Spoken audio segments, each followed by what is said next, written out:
Ay nako, saan kaya ako pwede makahanap ng mapapasukang trabaho? Kung alam ko lang na magiging ganitong sitwasyon namin ni nanay at ng kapatid ko, sana pala tinapos ko na lang ang pag-aaral ko. Kahit nakakainis yung ugali nila Tito Orly at ni Tia Sara. Ay nako, pero nakakainis talaga yung mga taong yun eh.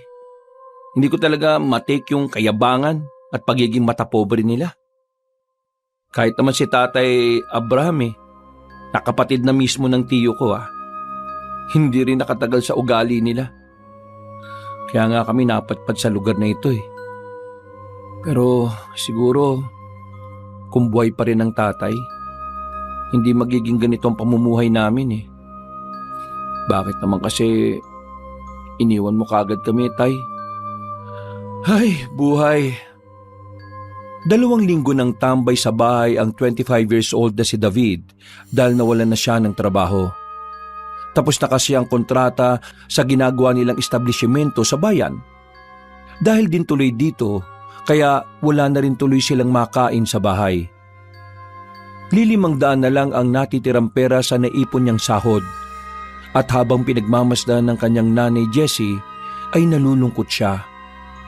Hindi kasi pala daing ang ginang pero alam niyang nangangamba na rin yon para sa mga susunod na araw. Ngayong wala siyang trabaho, ang ina niya muna ang umi-extra sa paglalaba habang siya naman ang bantay sa nag-iisa niyang kapatid na si Eliab. Mentally challenged kasi ang 20 anyos at nakababata niyang kapatid, kaya hindi nila ito hinahayaang maiwan na mag-isa. Ayon na rin sana pagtrabahuin ni David ng kanyang nanay pero wala naman siyang magawa. Lalo na ngayong wala pa siyang nahahanap na mapapasukan bilang construction worker. Pagkatapos mapabuntong hininga ni David, sa kanya lang namalaya na nakatingin pala sa kanya si Nanay Jessie. Ngumiti yun sa kanya, kaya pasimple rin siyang ngumiti. Kahit ang totoo ay awang-awa na siya sa sitwasyon nila. Maya-maya pa ay sinimot na niya ang kape sa lumabas ng bahay. Nagtungo siya sa tindahan ni Aling Corina para mangutang ng pera para sa hapunan nila. Mabait naman ang ginang dahil alam noon na good payer talaga siya. Aling Corina, dediretsuhin ko na po kayo Baka matagalan ko po itong mabayaran. Pero kapag naka-extra naman po ako sa ginagawang bahay dun sa kanto, babayaran ko po kaagad kayo. Tumango-tango lang ang ginang, kaya nakampante na si David bago umuwi sa kanilang bahay. Dala ang 3 kilo ng bigas, ilang dilata at itlog. Sapat na ang mga yon sa ilang araw nila para makakain. Pinayuhan naman siya ni Nanay Jessie na iwasang mangutang ng nginitian niya lang. At nang nasa kusina ng binata para ihanda ang para sa hapunan nila, ay nagulat sila pareho at napasilip sa bintana. Meron kasing malakas na tunog ng kotse na biglang huminto. Pagbaba ng sakay nito, ay tumambad sa kanilang paningin ang tiyuy nilang si Orlidis, ang pulis na kapatid ng namatay niyang tatay. Naka-uniforme ang Ginoo, kaya agaw tingin sa kanya ang mga tao sa labas. Naka-shades pa siya at inayos-ayos ang damit habang nag-chest out. Saka kumakambyo sa baril na nakasukbit sa kanang bahagi ng pantalon. Nagdire-diretso ang Ginoo papasok sa kanilang bahay na akala mo ay siya ang may-ari. Nag-ayos naman kaagad sina Aling Jessie at David habang si Eliab ay nakaupo lang sa gilid. Pangiti-ngiti lang ang binata sa kawalan.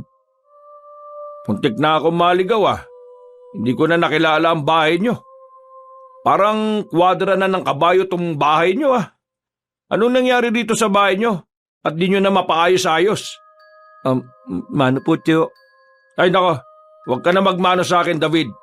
Nagmumukha ako matanda niyan Sige po. Kape na lang po muna kayo.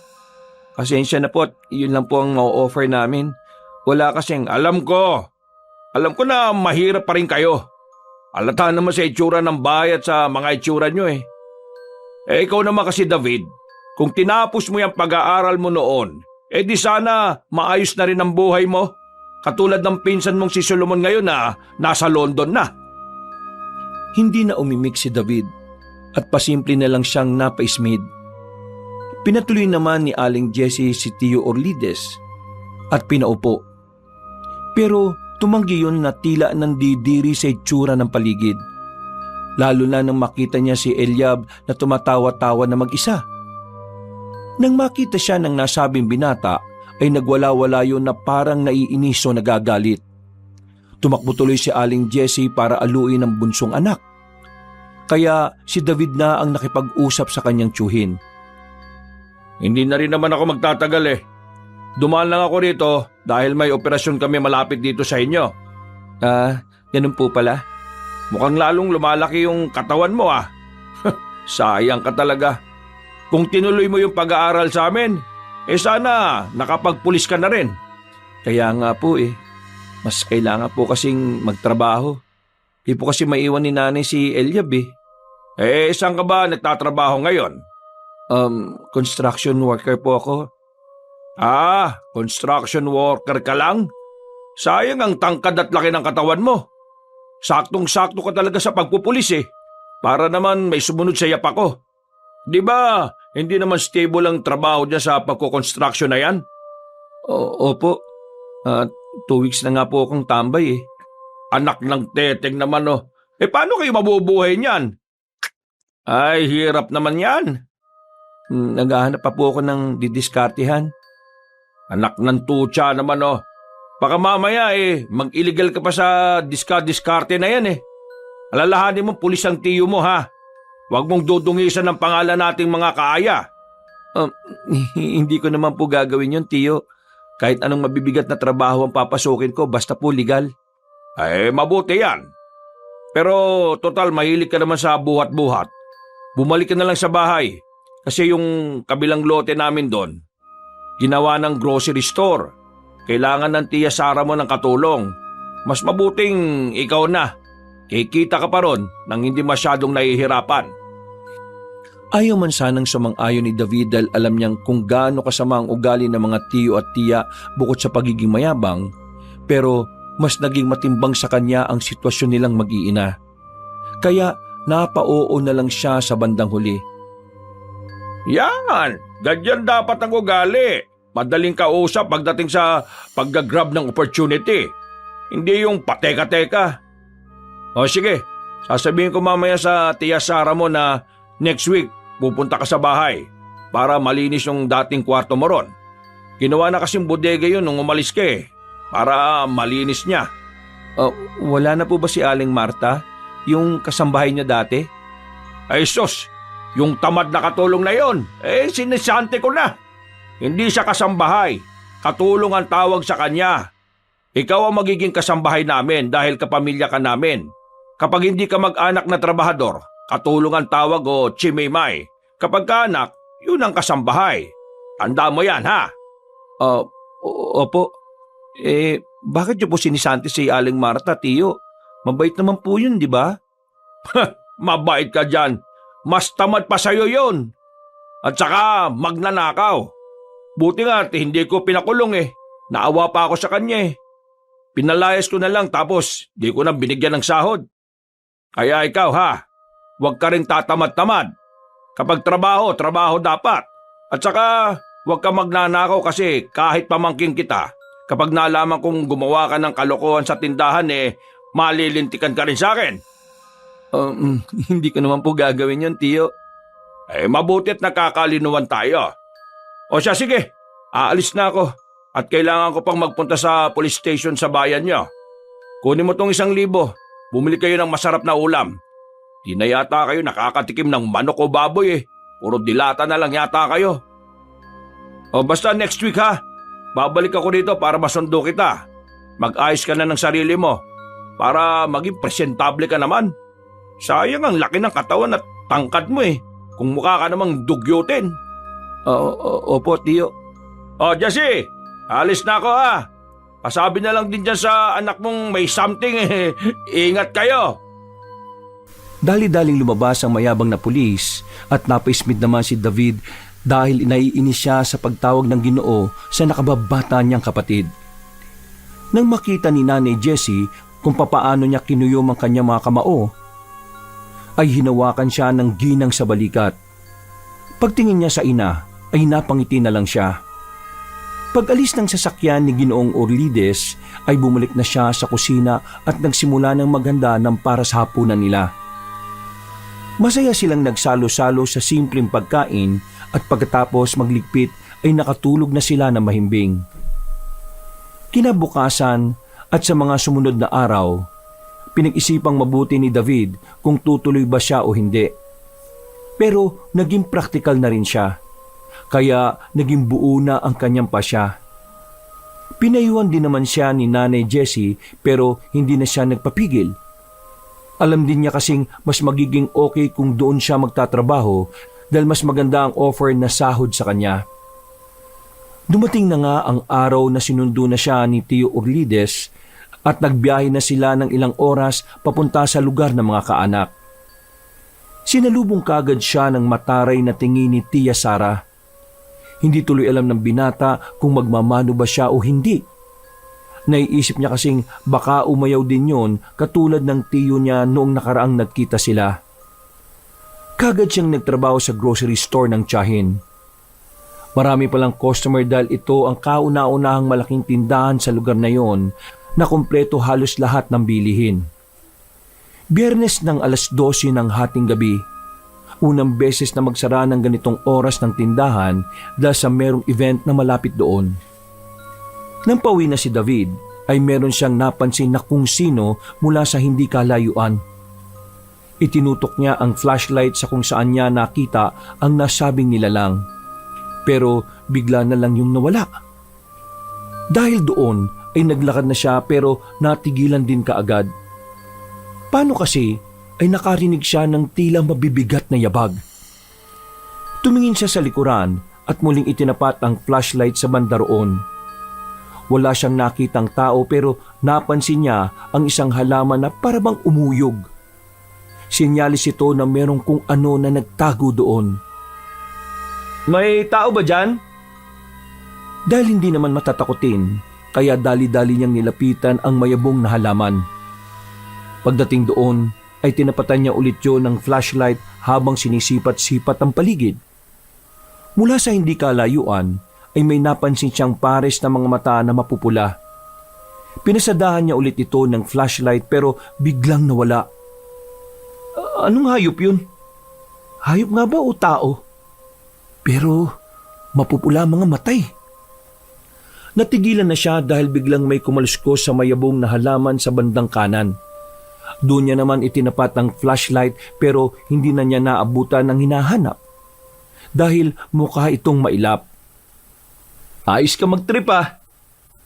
Mangangati ka sa kakatago mo sa halaman, sige ka. Kung sino ka man, lumabas ka na. Eksaktong pagkatapos niyang sabihin yon, ay nakarinig siya ng tila gumagaralgal na nilalang mula sa nasabing mayabong na halaman. Nanatili ang flashlight na nakatutok doon pero dahan-dahan naman siyang umatras. Bigla niya kasing naisip na baka isa itong mabangis na hayop. Maya-maya pa, biglang tumigil ang paggaralgal ng tunog hanggang sa muling may kumalskos doon. Nanatili lang siyang nakatingin at ilang saglit pa ay nagulat siya dahil may pusang itim na tumalon. Namumula ang mga mata nito at nakakatuwa lang din dahil hindi tipikal ang laki nito kumpara sa normal na pusa. Nagtanong-tanong pa ako kung may tao dyan. Hindi naman pala tao, kundi hayop. Ang cute mo naman, Miming. Pusang gala ka ba? O merong nagmamay-ari sa'yo? Hinimas-himas niya ang ulo ng nasabing pusa at bigla itong umamo. Pero nang magkatitigan sila, ay natigilan siya. Para kasing may kakaiba sa mga mata nitong namumula. Para siyang hinihipnotismo. Mabuti na lang ay nakagat siya ng lamok sa muka, kaya walang ano-ano ay nasampal niya ang sarili. Para siyang nagising sa katotohanan. Kasabay ng pagtunog ng gate na tinitiran niya, paglingon doon ay nakita niyang tiyahin na nakapamaywang pa. David! Ano bang ginagawa mo dyan, ha? Anong oras na, oh? Gusto mo yata na malakan ka ng pinto? Papunta na po dyan, tiya. Sorry po, may tiningnan lang ako eh. Bilisan mo na, dahil inaantok na ako. Opo. Paglingon niya sa nasabing pusa ay napakibit na lang siya ng balikat dahil nawala na lang itong bigla. Dali-dali na siyang pumasok at kinandado ang pinto. Pagkapasok niya ng bahay, ay eksakto naman na may umaalulong na aso sa hindi kalayuan. Hindi naman siya nakaramdam ng kakaibang takot. Dinedman niya nga lang ito at natulog na kaagad ng mahimbing. Sa paglipas pa ng mga araw at linggo, naging maayos naman ang trabaho ni David. Nakasahod na siya ng maayos at nakapagpadala sa ina. Pero may pagkailang pa rin sa mga tiyo at tiya niya. Madalas niya kasing napapansin ang hindi magandang titig ng tiyahin niya na parang may ibig sabihin, lalo na kapag nasa hapagkainan sila. Kaya simula nang mapadpad sa lugar na yon ay isang beses pa lang niyang nakasabay ang mag-asawa sa hapagkainan. Mas lagi niya pang nakakasabay si Jonathan.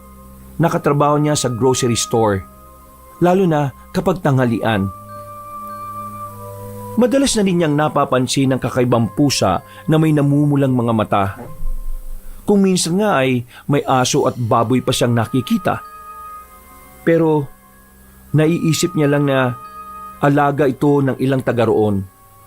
Dahil yun din naman ang sinasabi ng katuwang niya sa tindahan na si Jonathan. Ayon sa malusog na binata, kung minsan nga raw ay may kambing o baka pang pagala-gala roon sa kanila kapag gabi.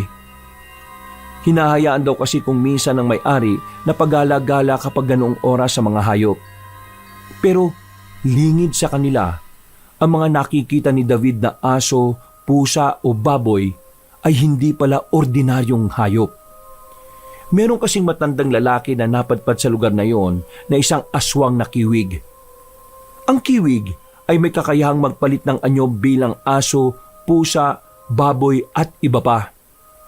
Hindi naman ganun mapaminsala ang nasabing aswang dahil mas madalas na hindi tao o sariwang karne ng tao ang kinakain nila.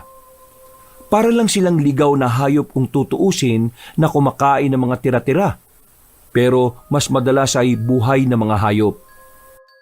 Ang sibilisadong kiwig ay halos katulad na rin ng tao na mas marami pang kinakain na natural na pagkain kesa hindi. Lunes ng umaga, day off ni David kaya nagpaalam siya sa mga tiyo at tiya na lalabas lang muna. Magpapadala rin kasi siya ng pera kay Nanay Jessie. Nagtagal siya sa mall na nasa bayan kahit wala naman siyang ginagawa. Mas payapa pa kasi ang pakiramdam niya roon kaysa sa tinutuluyang bahay ngayon.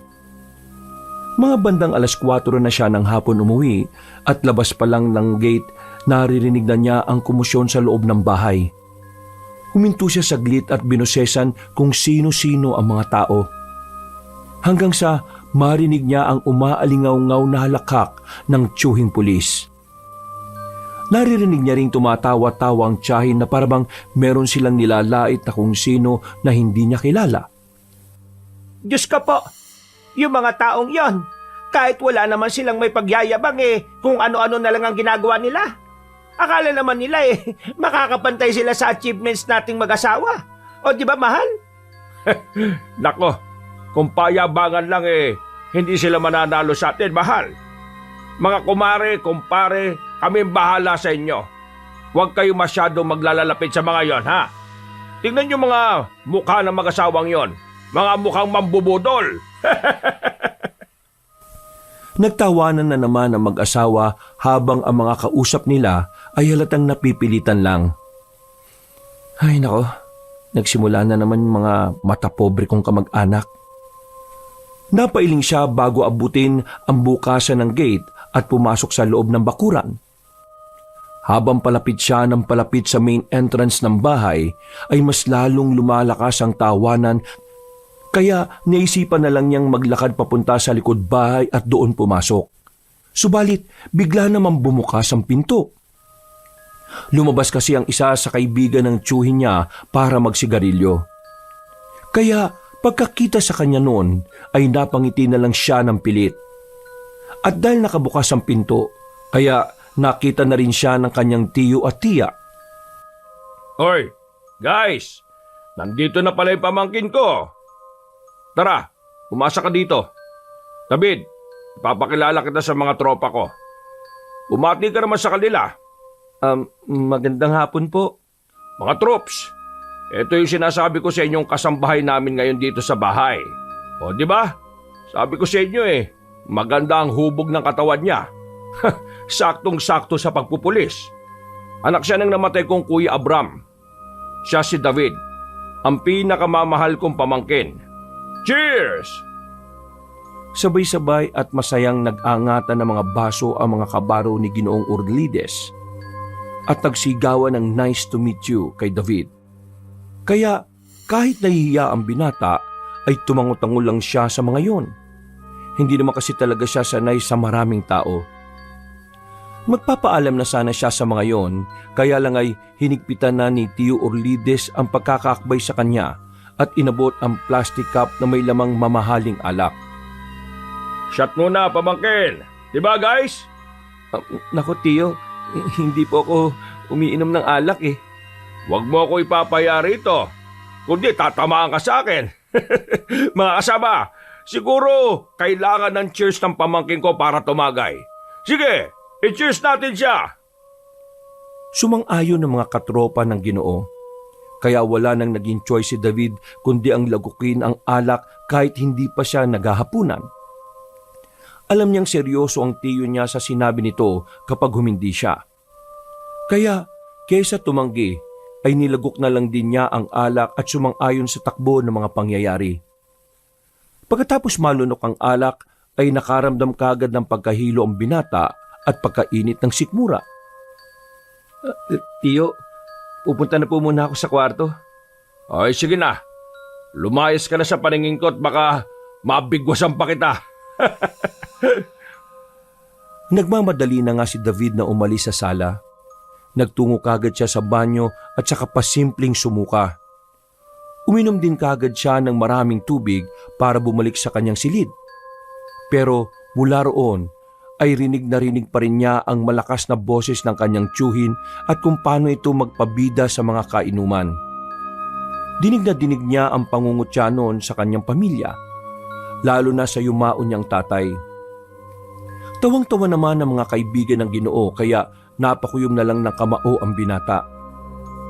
Grabe ka mangutya sa pamilya ko. Pamilya mo rin naman yan. Pero kung hindi naman dahil sa tatay ko hindi naman siya makakapagtapos at magiging pulis. Napabuntong hinga na lang siya at nagtakip ng tenga gamit ang unan. Maya-maya pa ay nakatulog din naman siya. Mga bandang 9:00 ng gabi nang magising si David. Tahimik na sa sala, kaya marahan siyang lumabas ng kwarto at pagtingin ay wala na ngang tao roon. Nakahinga siya na maluwag.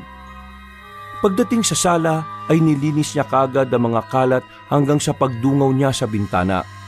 May naaninag kasi siyang tao mula sa labas. Nang makita si Tio Urlides, napasuray-suray at sumisinok-sinok dahil sa kalasingan, ay lumabas kagad siya ng bahay. Inalalayan niya ang Ginoo na nakasandal sa gilid ng gate.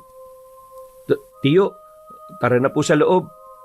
Lak ng teteng Inatid ko ba yung mga mahihinaon tropa Sabi ko sa kanila, inom pa kami. Abay, ayaw na. Tara na po sa loob at magpahinga na po kayo. Magpahinga? Anong tingin mo sa akin? Lasing? Mahilang nilalang? Hindi naman po. Ngayon mo sabihin sa akin ang lasing ako. Napatras na si David dahil pinagtulakan siya ng tiyuhin. Ilang saglit pa nga ay bumunot yun ng baril sa likuran at saka itinutok sa kanya. Natakot ang binata dahil baka magkamali ang tiyuhin sa pagkalabit ng gatilyo ng baril. Huwag kang gagalaw Kaya kong barilin yung paso na nasa kanan mo. Asker pa naman ako. Pero kapag gumalaw ka, ligwa kang bata ka. Tiyo, tama na po. Baka makadisgrasya ho kayo. Ha? Bakit? Minamaliit mo ba ako, ha, David? Hindi naman po sa ganun. Baka lang po makalabit niyo yung gatilyo at matamaan po ako, tiyo. Ay, ganon. So, minamaliit mo nga talaga ako. Pareho kayo ng tatay mo. Ng kuya ko.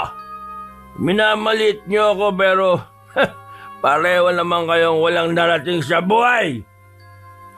Hindi na nakaimik si David. Napakuyom na lang siya ng kamao dahil sa pagkainis. Sinama na naman kasi ang tatay niya sa usapan. Ito pa naman ang isa sa pinakaayaw niya. Pasimple na rin siyang napakagat ng labi dahil sa sobrang pagtitimpi. Hanggang sa naantala sila. May kumatok kasi na matandang Ginoo sa gate. Dahil doon ay dito nabaling ang atensyon ng magtiyo. Tinapat ni Ginoong Orlides ang baril sa nasabing estrangherong matandang lalaki na tila gusgusin ng itsura.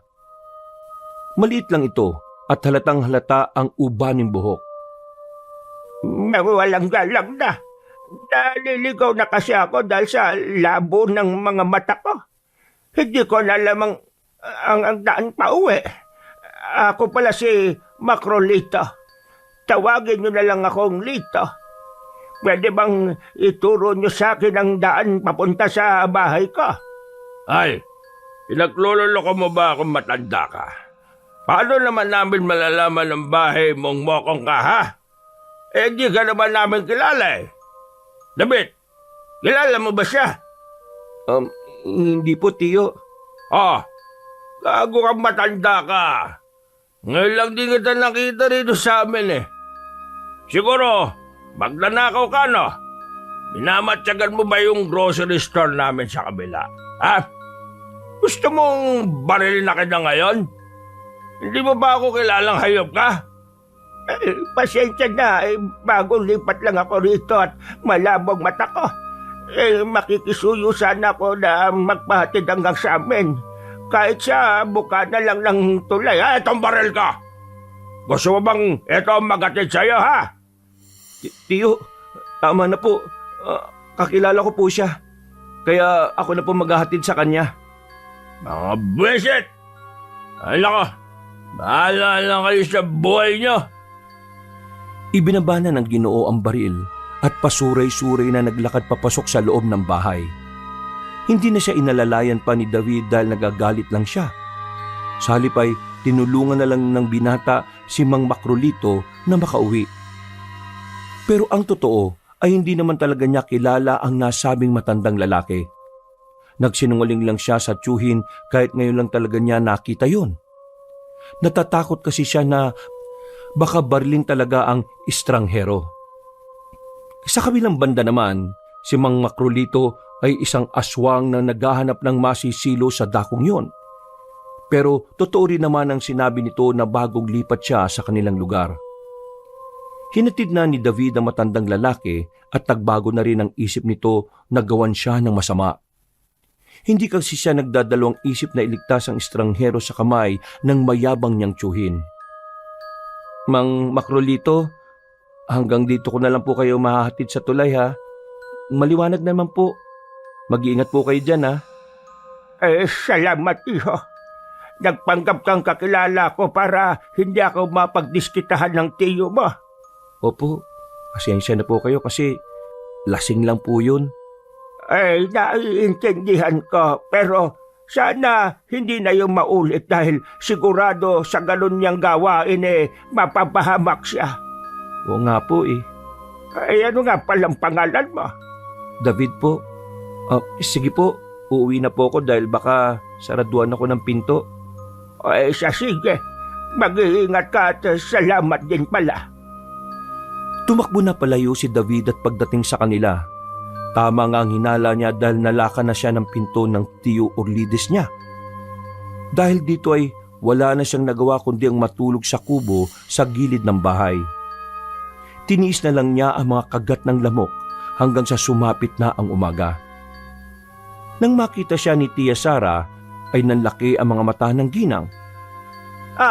Anong ginagawa mo dyan? Bakit dyan ka natulog, ha? Anong oras ka na siguro nakauwi, ano? Ano po kasi, Hindi pwede ang ganyan na ginagawa mo, David. Ilang buwan ka pa lang dito pero nagpapakita ka na ng ganyang ugali mo. Hindi po pwede sa akin yan. Oh, sorry po, tiya. Ay sige na, pumasok na roon at mag-almusal.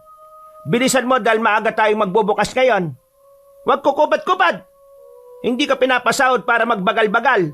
At huwag mo ring idadahilan na kabang-adak ka ng asawa ka. Simpleng napakibit na lang ng balikat ang binata bago pumasok sa loob ng bahay. Hindi na siya nagpaliwanag na ang asawa naman ng tiyahin niya ang may sala.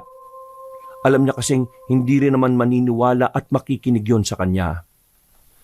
Mabilis na lumipas ang oras. Nagtrabaho na nga na maayos sa grocery store si David kasama si Jonathan na tila naging matalik na niyang kaibigan.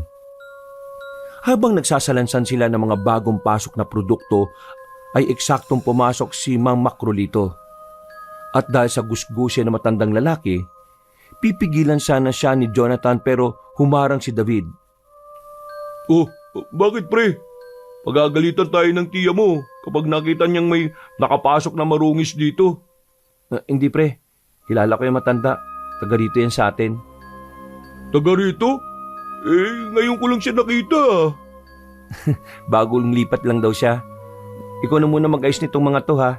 Lalapitan ko lang saglit dahil baka may kailangan. O sige, basta mag-iingat ka ha. Binalaan na kita. Mayayari tayo pareho dyan pagka nagkataon. O sige na, ako nang bahala, promise. Pagkatapik sa kaibigan, ay nilapitan na kagad ni David si Mang Makrolito na naghahanap ng makakain. Inasis nga ng binata ang matandang lalaki. Nagkaroon din sila ng kaunting kwentuhan hanggang sa biglang dumating si Tia Sara. Pagkakita nito sa itsura ng matandang lalaki ay kitang-kitang pagtaas ng kanyang kilay. Lalo na nang makitang tila aliw na aliw pa si David sa pakikipagkwentuhan dito. David, di ba sinabihan ko na kayo na huwag kayong magpapapasok na madudungis dito sa grocery store ko? Bakit mo pinapasok yung matandang yan, ha? Anong hawak niyan? Magnanakaw ka, no? Nagtanong lang ako sa kanya kung anong mas mura dito sa dilata. Kung ito bang isa o itong isa. Hay! Narinig ko na yung ganyang mga strategy. Kunwari pa tanong-tanong ka pang nalalaman pero may sinisilid ka na dyan sa bulsa ba? Sige David, kapkapan mo yan. Bilisan mo at inis ako sa'yo.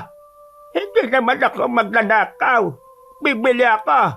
Meron akong pera, ito. Hindi ko kailangan ng pera mo. Baka kung saan mo pa yung pinulot o dinukot. Ayaw ko mabahiran ng dumi ang tindahan ko. Bitiwan mo na yung mga dilat at lumabas ka na. Gusto mo pa yatang tawagin ko ang asawa ko na? Di mo ba nakikilala ang asawa ko? Pulis yan at gusto mong ipahuli kita ron? Natigilan na nga ang ginang dahil sinamaan siya ng tingin ni Mang Makrolito. Natakot siya dahil tila nanunuri ng buong pagkatao ang mga titig na matandang lalaki. Pagkatapos ay saka nito ibinalik sa lagayan ang mga dilatang hawak. Hindi na siya umimik. Tumalikod na lang siya at nagtuloy-tuloy palabas ng grocery store. Wala namang nagawa si David kundi pagmasdan lang palayo ang kawawang matandang lalaki. Si Jonathan naman sa pinakadulo, nakatingin lang at napapailing habang nagpapatuloy sa pag-aayos ng iba pang produkto. Hindi ba sinabihan na kita? Ilang beses na kitang pinaalalahanan sa unang rule ko dito sa tindahan. Huwag na huwag magpapapasok ng maruraming tao. Mahirap bang intindihin yon? Pasensya na po, tiya. Naawa po kasi ako sa tao. Naawa? Anak ka talaga ng kamote, oh? Paano kung magnanakaw yan? Di tayo naman ang nawalan ngayon. Sino mapiperwisyo? Di ba pare-pareho tayo rito? Kapag may nawalang paninda dyan, iaawas ko sa sahod mo. Di ka marunong makinig. Pareho ka talaga ng nanay mo. Huwag niyo naman pong idamay si nanay rito. Bakit? Nasasaktan ka? Totoo naman ang sinasabi ko, Kaya hanggang ngayon, hindi kayo makaangat-angat sa buhay kasi mas inuuna nyo ang awa. Hindi kayo mapapakain ng awa ninyo, no? Gusto mo ba na magaya ka sa matandang yon na parang palaboy at gusgusin? Sa bagay, nahahawig naman ang itsura mo sa matandang lalaki na yan. Kung hindi ka pa napunta rito sa amin, baka hindi ka pa lilinis ng ganyan. Magtrabaho ka na nga ron. At huwag ka munang magpapakita sa akin sa maghapon, ha? Para mawalang inis ko sa'yo. Sige po, tiya. Nagtungo na sa likuran si David at sinamahan si Jonathan sa pag-aayos ng ibang produkto. Pasimple naman siyang tinapik-tapik sa balikat ng kaibigan bilang pag-aalo. Sabi ko naman kasi sa'yo, pre. Pati ba naman ikaw? Sisisihin din ako? Hindi naman kita sinisisi dahil hindi naman masama yung ginawa mo eh. Pinaalalahanan lang kita dahil alam mo naman ng kakaibang ugali ng tiyahin mo. Hindi ko siya tiyahin. Amo ko siya. Hindi naman pamangkin ang tingin niya sa akin eh, kundi isang mahirap na empleyado.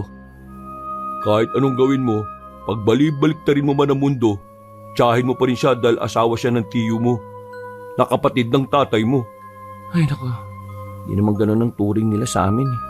Narinig mo naman kung paano nila kami maliitin ng nanay ko, di ba? Hayaan ko na nga. Wala naman ako mapapala kung ganito. Magtatrabaho na lang ako at sasahod. Mas maigi pag ganun ang gawin ko. Tama. Huwag mo nang pansinin niyang tiya at tiyo mo. Mga mayayabang at matapobre. Nagpatuloy na nga silang dalawa sa pagtatrabaho hanggang sa matapos ang maghapon. Pagbalik niya sa bahay ng mga kaanak, pupunta sana siya sa kusina para kumain. Ang kaso lang ay narinig niyang nag-uusap ang mag-asawa at alam niyang patungkol sa kanya ang usapan. Sinabi ko naman sa iyo na kahit anong gawin sa pobreng yon eh, hindi aasa yun ng katulad natin. Tignan mo ba naman, nagpapasok ng maraming tao sa tindahan. Mabuti na lang eh, pinaalis ko kagad dahil baka kung magkataon eh, makontamina pa yung mga paninda ko. Ay nako, pagsabi-sabihan mo nga yung pamangkin mo dahil kapag inulit niya pa yan eh, pababalikin ko yan doon sa kanila. Magsasama-sama sila ng nanay at kapatid niyang mga mahihirap, mga hampas lupa. Hayaan mo at pagsasabihan ka. Wag mo lang pagsabihan. Turuan mo rin ang leksyon. Sampulan mo. Malaki naman ang katawan nun eh. Kapag nakatanggap ng suntok sa sikmura yun eh, baka sakaling hindi na umulit. Saka na, kapag naka-strike to na. Napaismid na lang si David saka nagdire-diretso sa kwarto. Hindi na siya nagapunan at nagkulong na lang sa loob ng kwarto dahil sa sama ng loob. Gusto niyang magalit at umiyak dahil nadamay na naman ang kanyang pamilya. Pero pinigil na lang din niya ang sarili habang napapakuyom ng mga kamao. Gusto ko na talagang umalis sa lugar na to eh. Makaipon lang talaga ako ng sapat na pera. Lalayasan ko na itong mga taong to.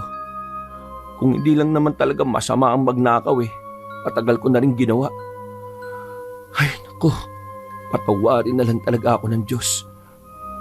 Sinuwatan niya rin ang sarili sa iba pang naisip na hindi magandang gawin hanggang nauwi na rin siya sa pangingin ng tawad sa Panginoon. Pagkatapos noon ay nakatulog siya ng mahimbing hanggang sa sumapit ang 12:00 ng hating gabi. Naalimpungatan si David dahil sa meron siyang narinig na ingay sa bandang kusina.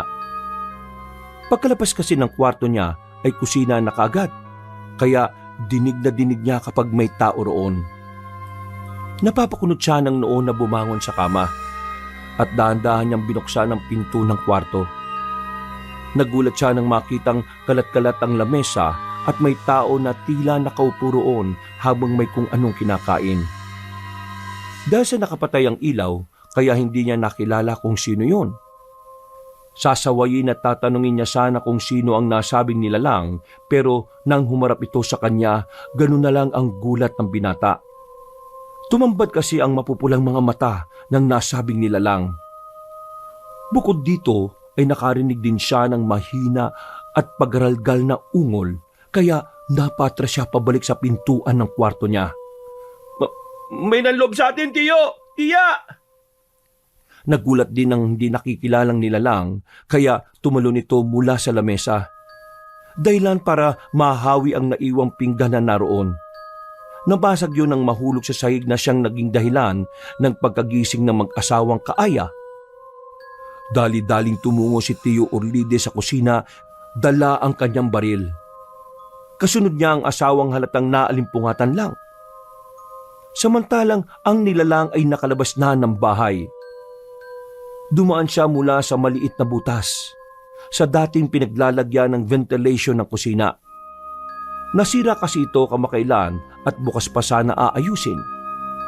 Pagpindot ng lalaking pulis sa switch ng ilaw ay tumambad na nga sa kanila ang galat sa kusina. Kasama na rito ang nabasag na pinggan. Anong nangyari dito? Nasaan yung nanloob? Nakatakas na po, tiyo. Ha? Paano? Saan siya dumaan, ha? Doon po sa ventilation. Ano? Pinaglololoko mo ba ako? Paano magkakasya yun dyan? Ang let-let yan. Diyan ko po talaga nakita, tiyo eh. Sinungaling ka? Tiningnan ko tong pinto sa likod. Nakalak naman. Kaya paano makakapasok yung sinasabi mong nanloob dito? Hindi ko po alam, tiya. Pero paglabas ko po ng kwarto, nakita ko po talaga siya kanina na kumakain ng nakatakip na ulan dyan sa lamesa. Tapos, tumunod po siya dyan sa butas.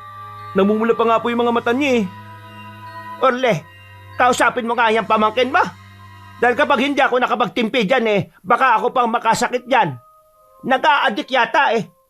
Siguro dahil pinagalitan ko siya kanina kaya gumaganti yan at naisipang magwala-wala rito sa kusina. Totoo po yung sinabi ko, tiya. Maniwala po kayo sa akin. Halika nga ritong lalaki ka. Bago pa makapalag si David, ay kinwelyuhan na siya ng tiyuhin habang nakatutok ang baril sa kaliwa niyang pisngi. Mas lalo siyang natakot kaya nag-angat lang siya ng mga kamay habang napapaiyak na. Pagkatapos ay pumasok sila sa tinutulugan niyang kwarto. Ikinandado ng Ginoo ang pinto at saka siya binigyan ng malakas na suntok sa sikmura. Napalot si David at napasukan ng tubig sa sobrang sakit ng nararamdaman. Halos mamilipit siya dahil sa lakas ng pagkakasuntok sa kanyang sikmura. Totoo ba yung sinabi ng tiya mo? Nag-a-addict ka na ba? Hindi po, tiyo. Totoo po talaga yung nakita ko kanina. Meron po talagang nanlupo rito sa bahay. Ay, gago ka. Tanga lang ka maniniwala sa'yo, no? Gumaganti ka ba dahil sa napagsabihan ka lang ng tiya Sara mo kanina? Ha? Sagot! Hindi po. Kapag inuulit mo pa tong kalokohan mo, hindi lang sapak sa sikmura mapapala mo sa akin. At kapag nalaman kong nag-a-addict ka na rin, nakikita mo tong baril ko, ipuputok ko sa noo mo to. Mas okay na isauli kita sa inyo ng bangkay kesa malulong ka sa pinagbabawal na droga. Hindi naman po ako nag-a-addict, tiyo eh. Patunayan mo! Tumayo ka na dyan at ilikpit mo yung mga kalat na ginawa mo sa kusina. At mag-uusap pa tayo ha. Bukas! Wisit ka. Pinulabog mo yung pagtulog namin para sa kalokohan mong ito. Lumabas na ng silidang Ginoo pero hindi kagad tumayo si David. Iniinda niya pa rin kasi ang sakit ng sikmura. At habang nakayukod ay naririnig na naman niya ang mag-asawa na tila nagtatalo. Doon ay tuluyan na siyang napaluha pero tahimik lang. Tumigil lang siya at tumayo nang hindi na niya naririnig ang boses ng dalawa. Katulad ng sinabi ng tiyuhin, niligpit na nga niya ang mga kalat bago bumalik sa kanyang silid at nagpahinga. Pagsapit ng umaga, sermon mula kay Tia Sara ang naging almusal niya. Wala na kasi ang kanyang tiyuhin dahil maaga itong nagpunta sa police station. Meron kasing nabalita na isang bahay na pinasok daw ng kung anong nilalang. Kamunti ka na noon na mapatay ang sanggol na ilang buwan pa lang nakapapanganak. At base sa ulat ng mga saksi sa loob ng bahay, halos katulad ng pagkakadescribe ni David ang nakita nila. Kaya napaisip din si Ginoong Urlides sa sinabi ng pamangkin.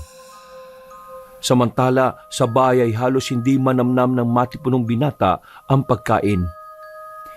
Dahil panayang dakdak sa kanya ng Tia Sara niya. Pinipilit niyang wag nang intindihin ang mga salita pero hindi maiwasang hindi siya masaktan dahil palaging isinasama ang kanyang mga magulang at nag-iisang kapatid. Wala naman kaming ginawang masama sa iyo Lalo na sa pamilya mo, David. Pinag-aral kita dito noon pero anong ginawa mo? Umuwi ka sa inyo dahil mas gusto mo na maging tambay ka. Kung sumunod ka lang sa akin, di sana baka pareho na kayo ni Solomon na nasa ibang bansa. Ngayon naman tinanggap kita ulit dito dahil sa pakiusap ng asawa ko. Kahit ang totoo nag-aalangan ako dahil sa ginawa mo noon. Pero tinanggap pa rin kita. Ngayon, ano tong ginawa mo sa amin? Napagalitan lang kita tapos gumanti ka na kagad ng ganito? Hindi naman po ako gumaganti, tiya. Totoo po talaga yung nakita ko kaninang madaling araw. Nagdadaylan ka pa? Hindi po, tiya. Hindi po ako nagdadaylan. Totoo po talaga yun, promise. Hindi po ako nagsisinungaling. Hindi po ako pinalaking sinungaling ng tatay at nanay ko. Hindi ka pinalaking sinungaling? Hay, wag mo nga akong patawanin. Ano ngayon ang ginawa mong to? Di ba nagsisinungaling ka sa akin? Nagmana ka lang talaga sa kagaspangan ng nanay at tatay mo. Kaya hindi ako nagtataka kung bakit parang isinumpa yung bunso mo kapatid.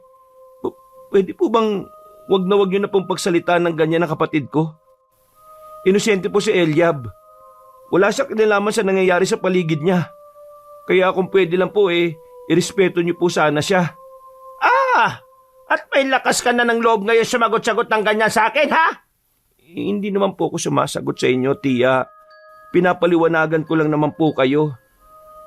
Ganyan mga twira ng mga taong walang pinag-aralan.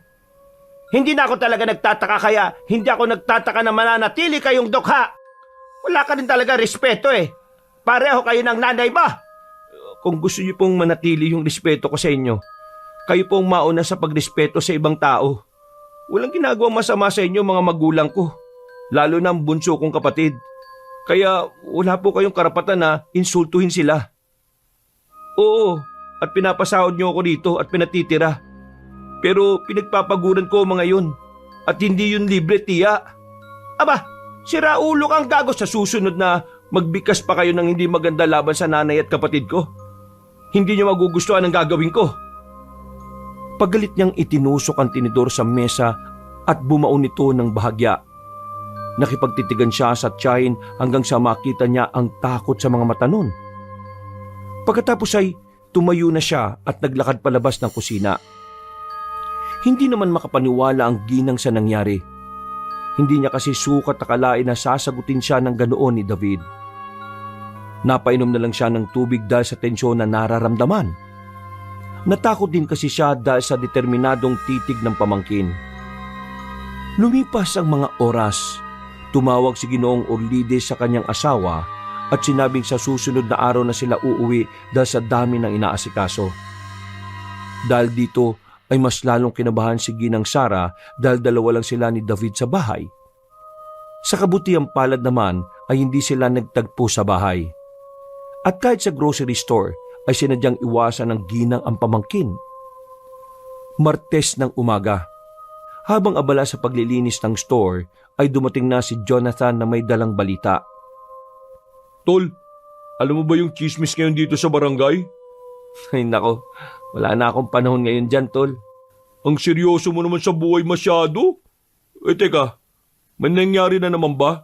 Sinaktan ka na naman ba ng tiyuhin mo? Katulad nung nakaraang sinabi mo? Hindi naman. Pansin ko lang na parang umiiwas si Tia sa akin Natakot siguro. Sino ba namang hindi iiwas kung sabihin mo na sa susunod na magbigkas pa kayo ng hindi maganda laban sa nanay at kapatid ko hindi niyo magugustuhan ang gagawin ko. Tapos binanata mo pa ng tinidor moment mo. Ayos ka rin no? Manahimik ka nga dyan. Baka biglang pumasok yun at marinig pa tayo dito. Di gamitin mo ulit yung tinidor. Sira ulo. Ang inaalala ko, baka mamaya sinabi niya sa tiyo ko yun. Pagbalik noon, siguradong yari na naman ako. Yun nga rin ang inaalala ko sa iyo Mag-iingat ka tol Pulis patola pa naman yung tiyo Urli mo. Ang dami na nga niyang kaaway dito sa atin dahil sa kayabangan at kagaspangan ng ugali. Porke may baril akala mo kung sino nang umaste. Okay lang nasaktan nila ako. Basta wag ko lang marinig na may masabi silang hindi maganda sa mga magulang ko, lalo na sa kapatid ko. Baka sa susunod talaga, makipagpatayan na talaga ako sa kanila. Uy, huwag ka magsalita ng ganyan. Ay naku, change topic na nga tayo.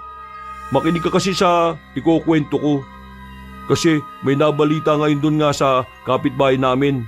May pumasok din daw sa bahay nila tapos yung alaga nilang pusa, yun ang pinagdiskitahan. Yung kinukwento mong nilalang na namumulang mga mata, ganun na ganun din ang pagkaka-describe nila. Ha? Talaga? Oo! Ang kumakalat tuloy na kwento-kwento ngayon may aswang dito sa barangay. Yung pinaghinala ang suspek, si Aling Bering. Yung matagal ng matanda na nakatira dito na sinasabing may lahing aswang araw. Umalis lang kasi yun tapos kababalik lang pala nung nakaraang buwan. Aswang? May aswang pa ba sa ganitong lugar? Isibilisado na tong barangay Probinsya pa rin naman to, pre. Kaya usong-uso pa rin yung mga aswang-aswang na yan. Naisip ko nga di ba ang sabi mo, nagkasya yun dun sa ventilation ng kusina nyo? Di ba, yung mga aswang may kakayahan naman talaga na magpalit sila ng anyo? Baka ganun ang ginawa niya para makapasok sa bahay nyo.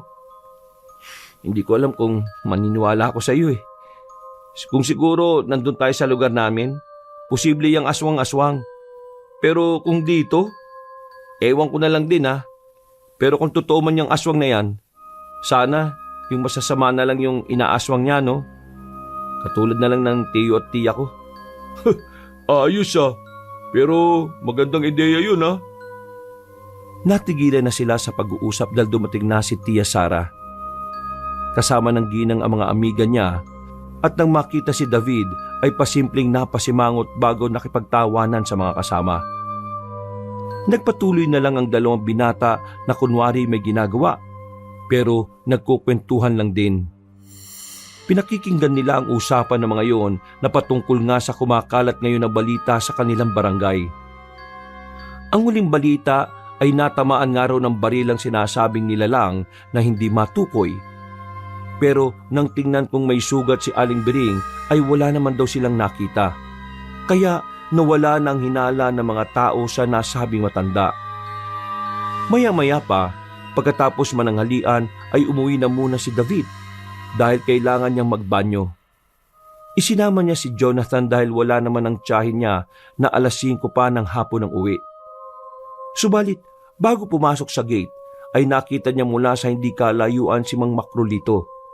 Kitang-kita sa mukha nun ang pagkahapo kaya naawa siya. Tol, una ka na sa loob ng bahay. Diretso ka na lang dun sa kwarto ko Dating gawi. O sige, tol. Pagkapasok ni Jonathan sa loob ng bahay ay nilipitan kagad ni David ang matandang lalaki para kausapin. Mang Lito, okay lang po ba kayo? Parang namumutla po mukha nyo. Ayos lang ako. Ikaw pala yan, David.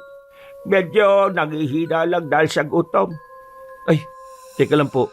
Kukuha ko ng pagkain sa bahay. Saglit lang po Huwag kayong aalis dito. Dali-dali ngang kumuha ng makakain ng matipunong binata. Paglabas ay nakita niyang naglalakad na palayo si Mang Makrolito. Hinabol niya yon hanggang sa maabutan ito. Binigay niya kagad ang pagkain na ikinatuwa ng matandang lalaki. Ito po, kumain na po muna kayo. Sa bahay na lang siguro, iha. Medyo hindi talaga magandang pakiramdam ko ng ilang araw na. Sige po. Sasamahan ko na lang po kayo. David, salamat sa iyo Napakabait mong bata. Siguradong maganda ang pagpapalaki sa iyo ng mga magulang mo. Tama po kayo. Mababait ang mga magulang ko Malayong malayo sa ugali ng tiyuhin at tiyahin ko. Marami pa silang napag-usapan hanggang sa makarating sa tulay. Sinamahan na nga ni David ang matandang lalaki sa silong kung saan ito nananahan sa maliit na barong-barong. Mas lalo tuloy siyang nakaramdam ng awa para kay Mang Makrolito. Dahil sa kanyang nalaman, halos gigiba na rin ang tirahan nito. Pati ang mga gamit ay halos lumang-luma na. Nang makaupo na, ay pinakain niya kagad yon para makabawi ng lakas. Pero habang umiikot ang tingin niya sa paligid ng sira-sirang bahay, ay mas lalo siyang naawa. Wala po ba kayong ibang kamag-anak, Mang Lito? Nag-iisa na lang ako sa buhay. Okay lang po bang malaman kung anong nangyari sa mga kaanak nyo? Naubos na silang lahat. Ako na lang ang natira. Naubos? Muli niyang sinubuan ng matandang lalaki at pag-angat nito ng kaliwang kamay, Para mag-inat ay sa kanya napansin ang nakabendang bahagi. Napaisip siya at nagtaka kung bakit may sugat yon sa bahaging yon. May sugat po kayo sa kaliwang braso? Na paano po yan? Siguro po kaya masama ang pakiramdam nyo dahil ho dyan. Alam mo naman kapag tumatanda na, sumabit yan habang naglalakad ako dyan pababa. Naku po, magpa-check up po kayo, Mang Lito. Gagaling naman to. Kaya wag mo na akong alalahanin. Mukhang malala po base sa itsura nyo. Pwede po bang makita? Pwede bang wag ka na munang maraming tanong? Ay, pasensya na po. Umalis ka na muna, pakiusap. Salamat sa tulong mo at sa pagkain pero kaya ko na ang sarili ko. Napakibit-balikat na lamang si David habang napapabuntong hininga. At bilang respeto ay lumabas na siya ng bahay kahit ang totoo ay nagtataka siya dahil sa inasal na matandang lalaki. Habang naglalakad tuloy pa uwi ay napaisip na lang siya na matindi. Para na naman niyang kinakausap ang sarili. May nasabi ba akong hindi maganda? Ba't kaya naging ganun ang pakikitungo ni Mang Lito? Ay, nako, sana maging ayos lang siya. Dadalan ko na lang siya mamayang gabi ng makakain para makasiguro. Bumalik na siya sa loob ng bahay at saka nagbanyo. Pagkatapos ay saglit lang siyang nagpahinga bago bumalik sa pagtatrabaho. Mabilis na naman ang paglipas ng oras. Pasado 10:00 ng gabi, pagkatapos niya magsara ng grocery store ay nagiwalay na sila ng landas ni Jonathan. Pag-uwi ng bahay, tahimik ang paligid. Wala pa rin kasi ang tiyuhin niya. Kaya hindi pa rin naglalakas ng loob na lumabas ang tiya Sara niya. Pero pabor sa kanya yun. Nagdire-diretso siya sa kusina para magapunan. Ang kaso ay sinadya talaga ng tiyahin niyang hindi magluto. Ay nako, grabe talaga si tiya Sara. Habang napapailing, ay nagluto na lang muna siya ng kanin at naghanda ng dilata. Nang kakain na siya, naalala niya si Mang Makrolito. Dali-dali siyang naghanda ng isa pang pagkain at binalot ito.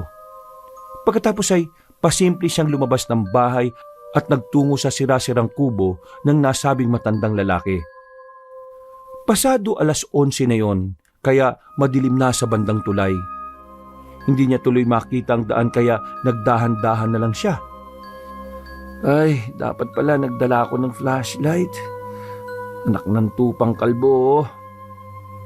Nadulas siya at nagtuloy-tuloy hanggang sa ibaba. Hindi naman siya masyadong saktan dahil damuhan ng pinaghulugan niya. Pagtayo ay eksaktong nakarinig siya ng alulong ng kung anong nilalang mula sa hindi kalayuan. Ayaw na sana niyang pansinin yon pero sadyang nakakakilabot ang tunog. Kaya habang naglalakad ay pasimple siyang napayakap sa sarili. Nang marating na ang tapat ng barong-barong ay napabuntong hininga muna siya bago naglakas ng loob na magsalita. Tao po? Mang Lito? Gising pa po ba kayo? Mang Lito? Walang sumasagot kaya mas nilakasan pa niya ang pagtawag pero nanatiling mahinahon. Mang Lito? Tao po? Gising pa po kayo? Pasensya na po kung gabi na ako pumunta. Ngayon lang po kasi ako naka-iska po kay tiya May dala po akong pagkain para sa inyo, katulad ng pangako ko kanina. Wala pa rin sumasagot kaya medyo nag-aalala na ang binata. Naisip niya kasi na sa lagay kanina ng matandang lalaki ay baka may masama nang nangyari dito. Naku, wag naman sana, Mang Lito. Mang Lito, papasok na po ako ha. Pasensya na po talaga sa istorbo. Ha? Nakabukas naman kasi ang pinto dahil hindi na nasasara. Kaya pumasok na kaagad siya.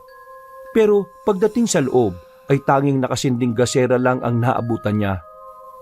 Wala ang presensya ng hinahanap niyang matandang lalaki. Kaya napakunot siya ng noo. Saan nagpunta yung si Mang Lito? Eksakto pagkatapos niya yung sabihin, ay muli niyang narinig ang nakakatakot na alulong ng kung anong nilalang.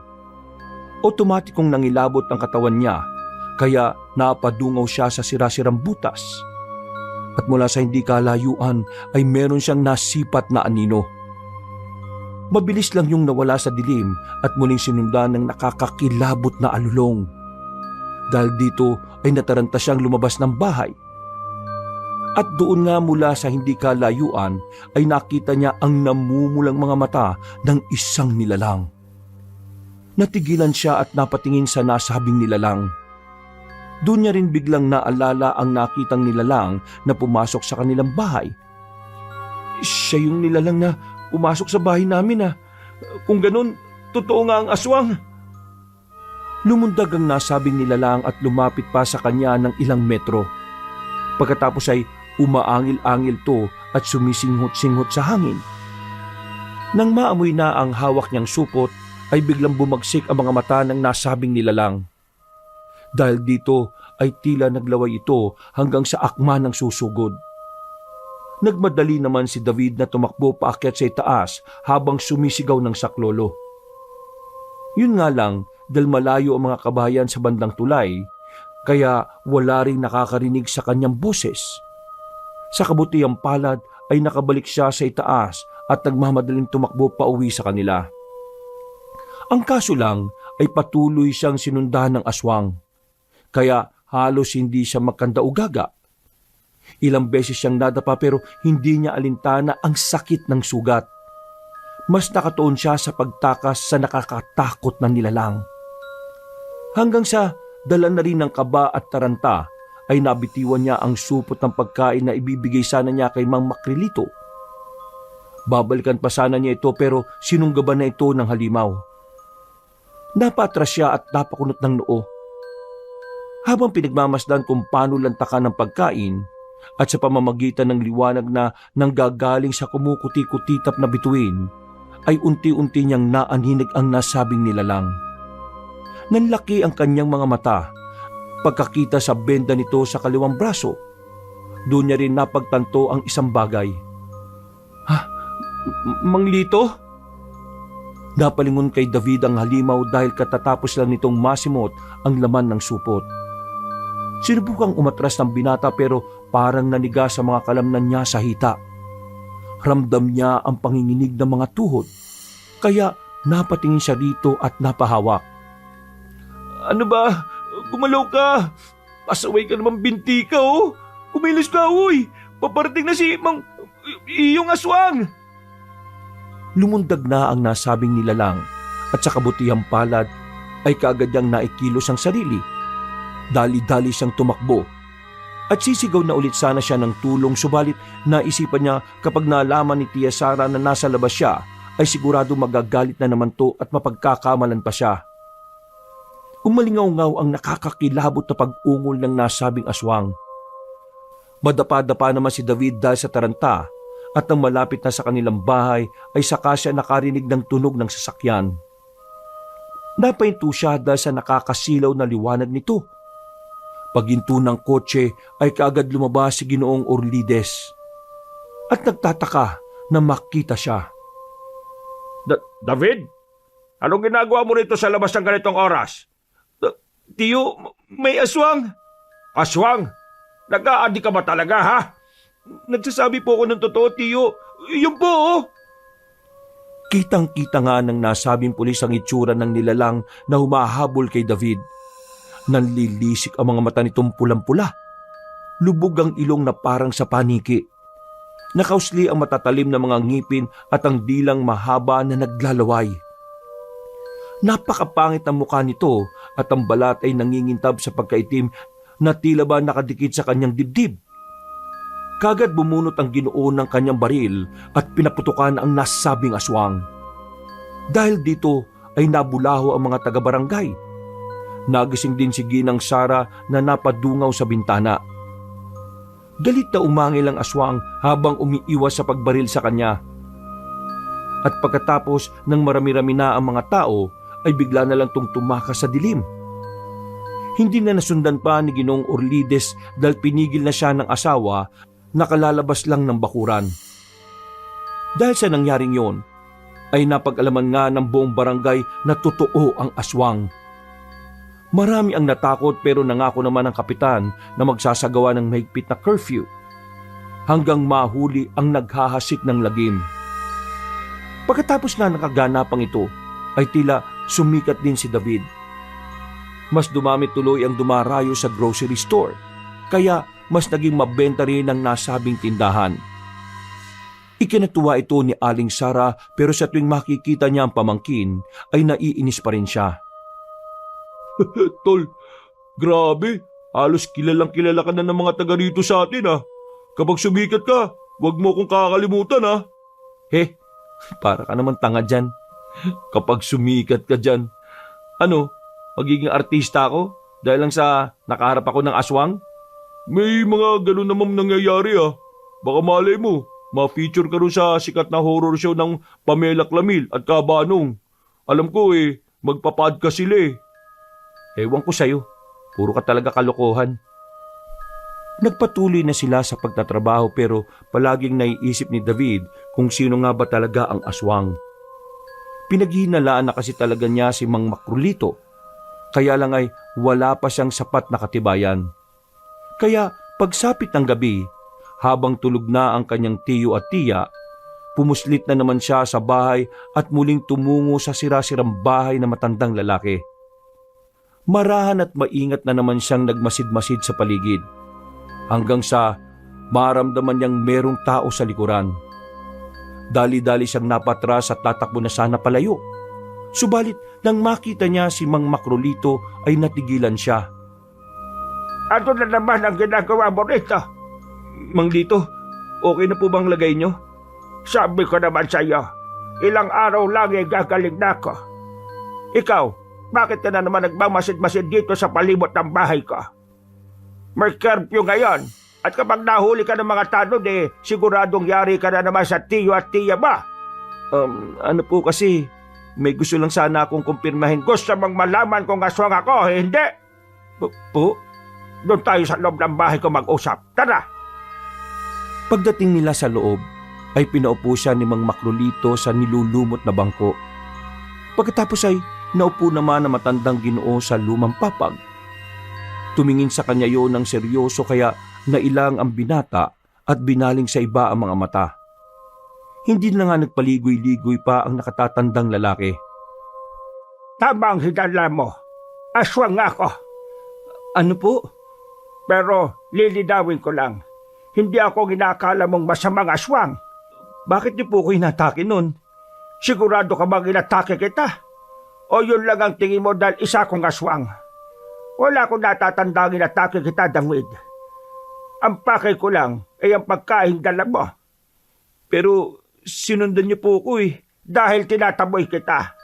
Pero ngayon, wala na rin namang saysay para itago ko sa iyo ang totoo kong pagkatao. Papatayin niyo na po ko? Kung gusto kitang gawa ng masama, noon ko pa sana ginawa. Hindi ako basta-basta pumapatay ng mga tao. Lalo na kung wala namang ginagawang masama sa akin. Yung mga nababalitaan nyo ng mga pagsalakay na ginawa ko, wala naman akong sinasalakay na kahit sinong tao.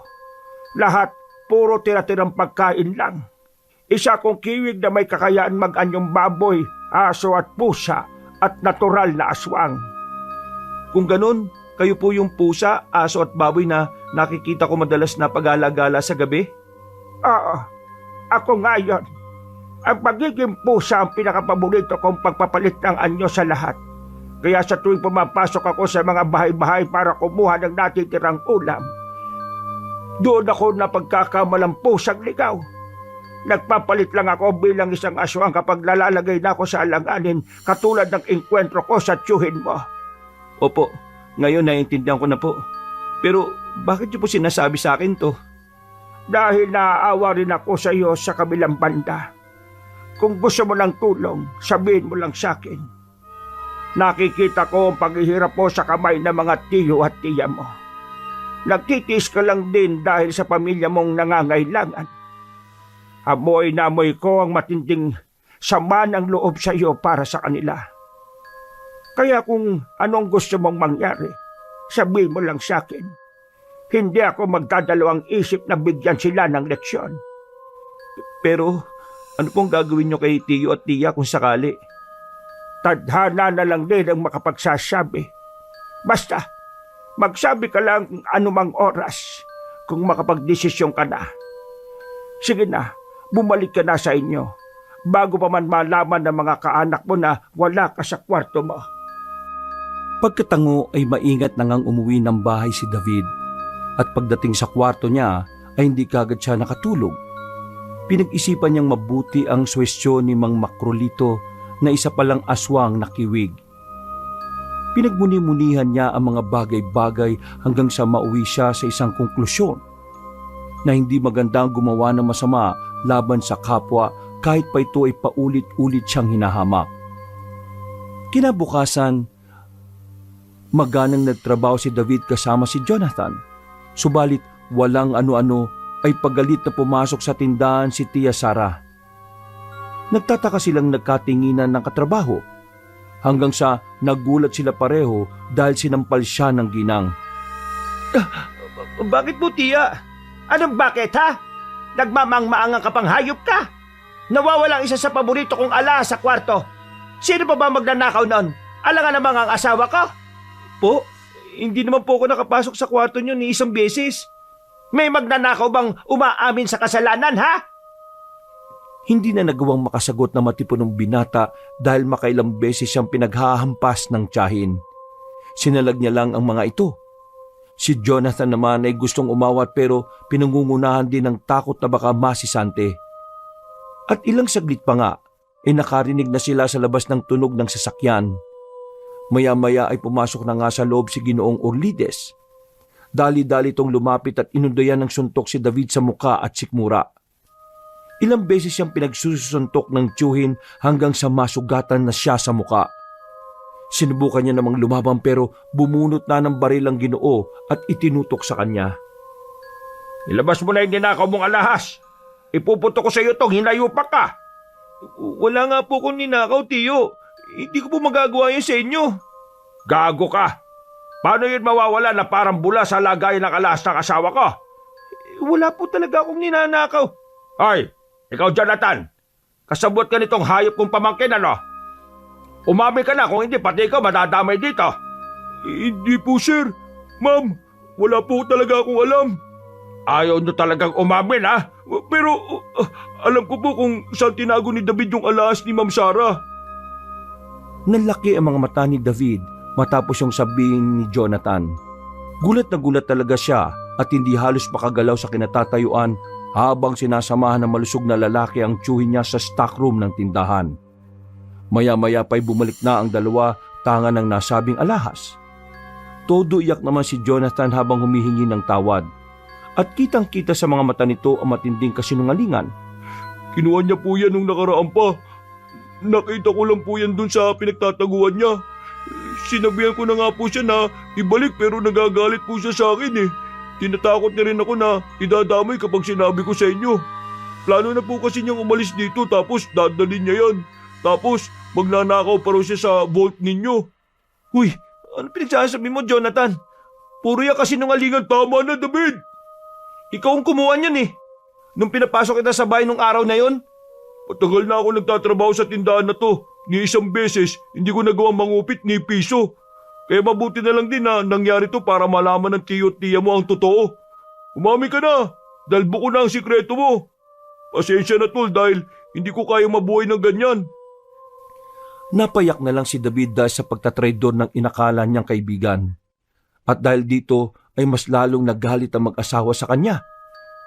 Makailang beses pa siyang binugbog ng tiyuhin hanggang sa magka-black eye na siya at dumugo ang nguso. Tumigil lang ang Ginoo nang makitang duguan na ang kanyang noo. Matapos pukpukin ng baril, nanikluhod din si Jonathan at pinagbigyan naman siya at pinaniwalaan sa kanyang kasinungalingan, kaya napawalang sala siya. Dahil sa nangyari ay ikinulong si David sa kanyang kwarto. Sa tuwing papasok doon ng kanyang tiyuhin ay panay pambubugbog ang natatamo niya. Kapag naman ang tiyahin niya ang sumisilip sa kwarto ay puro panlalait at kayambangan ang binabato sa kanya. Nawala ng lakas ang binata at sa ilang araw niyang nakakulong ay malaki kagad ang naging epekto sa kanyang kalusugan. Nanghina siya at nangayayat. Gabi-gabi siyang napapayak dahil naisip niyang mamamatay na siya sa lugar na iyon. Nang maalala niya si Nanay Jessie at ang bunsong kapatid na si Eliab, ay napayak siya habang pinipilit na igalaw ang sarili. Ilang araw na rin siyang hindi pinapakain bilang parusa. Kaya naman, sinusubukan na niyang kainin ng malambot na kahoy sa gilid ng kama. Ginagawa na rin niyang inumin ang ihi at ang patak ng kanyang luha. Pero hindi sapat ang mga to. Mas lalo lang siyang nanghina. Hanggang sa hindi na talaga niya naigalaw ang kanyang katawan. Napapikit na lang siya habang punong-puno ng pagsisisi. Bakit ganito ang nangyari sa akin? Wala naman akong ginawang masama eh. Kung mamamatay ako ngayon, sige na po. Patayin niyo na po ako. Pasensya na kayo, Nay. Eliab. Hindi ko na kayo masusuportahan. Hindi ka pa pwedeng mamatay, David. Hindi na ako kundi ikaw na mismong maghihiganti sa mga taong gumawa ng hindi maganda sa iyo. Yayang gawin kita ngayon para manumbalik ang dati mong lakas. At ikaw na ang bahala kung anong gagawin mo sa mga taong iyon. Hindi na naintindihan ni David ang sinasabi ng matandang lalaki. Ni hindi na nga rin niya makita kung anong itsura ni Mang Makrolito na biglang sumulpot sa kung saan. Tila kasi nag-ahabol na siya ng hininga at nagdidilim na ang kanyang paningin. Namamanhid na rin ang kanyang buong katawan na parang nanlalamig. Hanggang sa maramdaman niya ang mainit na laway na dumadaloy sa kanyang bibig papasok sa sistema ng kanyang katawan. Sinubukan niyang isuka yon pero mas nangibabaw ang uhaw ng katawan niya. Nagdire-diretso ito hanggang sa maya-maya pa ay unti-unting uminit ang kanyang pakiramdam. Namilog ang kanyang mga mata at unti-unting luminaw ang kanyang paningin at pandinig. Doon niya naaninag ang nakakatakot na anyo ni Mang Makrolito bilang isang aswang nakiwig. Gusto niyang magsalita at magpasalamat pero tila mahina pa rin ang katawan niya. Pero ramdam niya ang mainit na pagdaloy ng kung anong enerhiya sa buo niyang pagkatao. Mang Lito, Magpahinga ka na lang muna ngayong gabi na ito. Bukas magagamit mo ang panibagong lakas na yan na ibinigay ko sa iyo. Hindi ko masasabi kung gaano kadelikado ang epekto niyan sa katawan mo. Pero ikaw na ang bahala sa kapangyarihang niyan. Kung paano mo gagamitin. Ginawa ko lang ang alam kong nararapat para madugtungan ang buhay mo. Salamat po. Maraming salamat. Pagkatapos niyang sabihin yon, ay unti-unti na siyang nakatulog ng mahimbing hanggang kinabukasan. Nagising na lang si David ng mga bandang 4:00 ng hapon. Dahil nakalangap siya ng pamilyar na amoy, namilog na naman ang kanyang mga mata at habang nakahiga sa sahig ay napatingin siya sa pinto. Nakita niya sa ilalim ang isang paa hanggang sa bumukas na nga ang pinto ng kinaroroonan niyang silid. Pumikit siya at nakiramdam. Amoy pa lang ay alam na niya kung sino ang pumasok na yon. Umalingasaw ang nangangasim na amoy ni Jonathan. Naramdaman niyang umupo ito sa tapat niya sa pagkalaon ay mahinang ngumisi. Pagkatapos ay pasimpleng hinimas-himas ang mga pasa at black eye niya sa muka. Grabe yung mga pasa mo, tol ah. Ano, buhay ka pa ba? Pasensya ka na kung nagsinungaling ako sa tiyo-tiya mo ah. Ang hirap naman kasi kung pabubuko nila ako. Talagang ako ang nagnakaw ng alahas. Baka ako yung nabugbog imbis na ikaw. Ang swerte rin ng pagdating mo dito ah. Yung matagal ko nang naiisip na pagnanakaw sa kanila nagawa ko na rin dahil sa'yo. Ikaw din ang naging dan at nabuong tiwala nila sa akin. Kung gagamitin kong pagkakataong to para mabuksan ko yung vault sa kwarto nila dahil umalis na pala sila ngayon at ipinagkatiwala nila sa akin ang tindahan. Biruin mo yun, mas may tiwala na sila sa akin ngayon kaysa sa'yo na sariling ka mag-anak. Tubig. Ano? Tubig? Oo, tubig. Nauuwaw ako. Aba, ang tibay mo rin ah. Buhay ka pa pala talaga.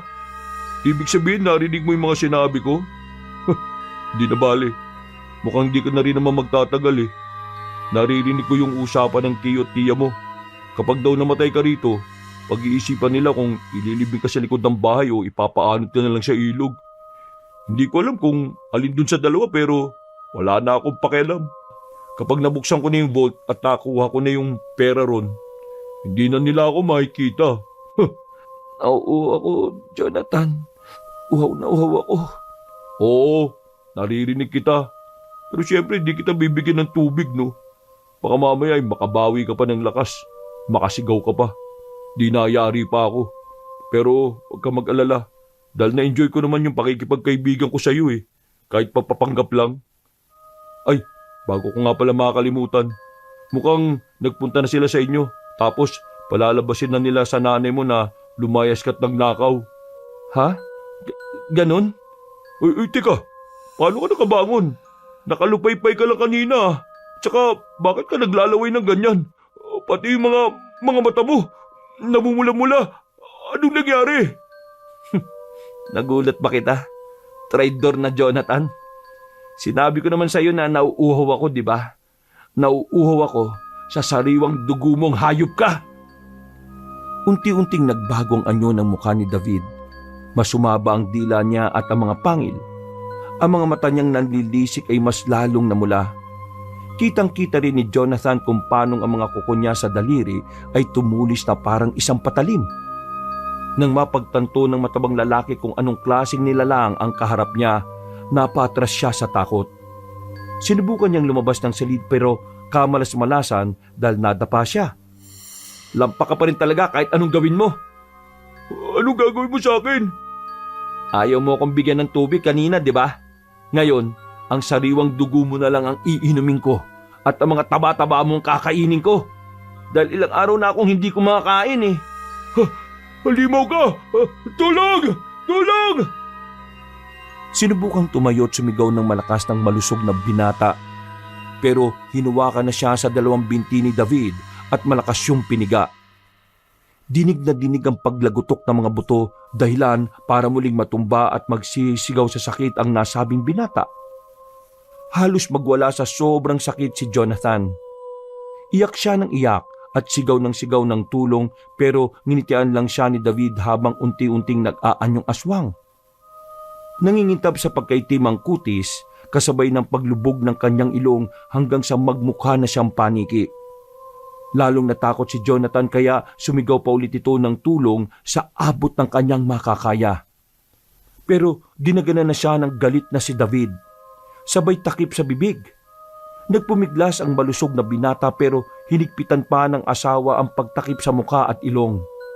Hanggang sa mahirapan na siya sa paghinga. Nang makita niyang mauubusan na ng hangin yon, ay natutuwa siyang tinanggal ang kamay. Saklolo, tulong! Nandito yung aswang! Hinigit na ni David ang dila ni Jonathan hanggang sa mapigtalto.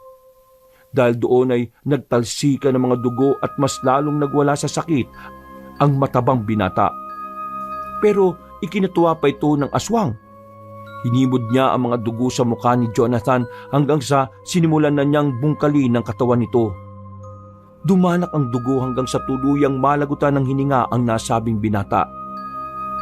At katulad ng sinabi ni David, sinimot niya talaga ang dugo at kinain ang mga laman loob ng dating kaibigan. Iniwan niya itong dilat na nakahandusay sa kanilang silid. Tinuring kitang totoong kaibigan, pero grabe yung pagtatraidor na ginawa mo sa akin. Dapat lang na mangyari sa iyo yan. Pasalamat ka nga dahil hindi na kita masyadong pinahirapan dahil naawa pa rin ako sa iyo kahit papano. Iniisip ko pa rin ang pinagsamahan natin. Pagkatapos sabihin yon, ay pinagmasdan niya ang dilat at nakangangang bangkay ni Jonathan. Napaismid siya at napadura ng dugo sa mukha nito. At bago umalis, ay tinapakan niya ng ubod lakas ang ulo nito na nadurog. Nagtalsikan pa ang ilang parte ng laman-laman. Kinuha niyang isang piraso ng mata at saka ito nilantakan. Lumabas siya ng kwarto at pagdating sa kusina ay napasingap siya. Damang-dama niya sa katawan ng kakaibang lakas na hindi niya rin masukat. Mula sa katahimikan ng bahay ay naririnig niya ang ingay ng mga tao sa labas. kasama ng tibok ng puso at maging ang pagdaloy ng dugo ng mga yon. Mga bata man o matatanda ay lahat naririnig niya sa baryo, maging ang mga tsismisan. Mas lalo siyang nauwaw sa sariwang dugo at laman ng tao, kaya parang hindi na niya nakontrol ang sarili.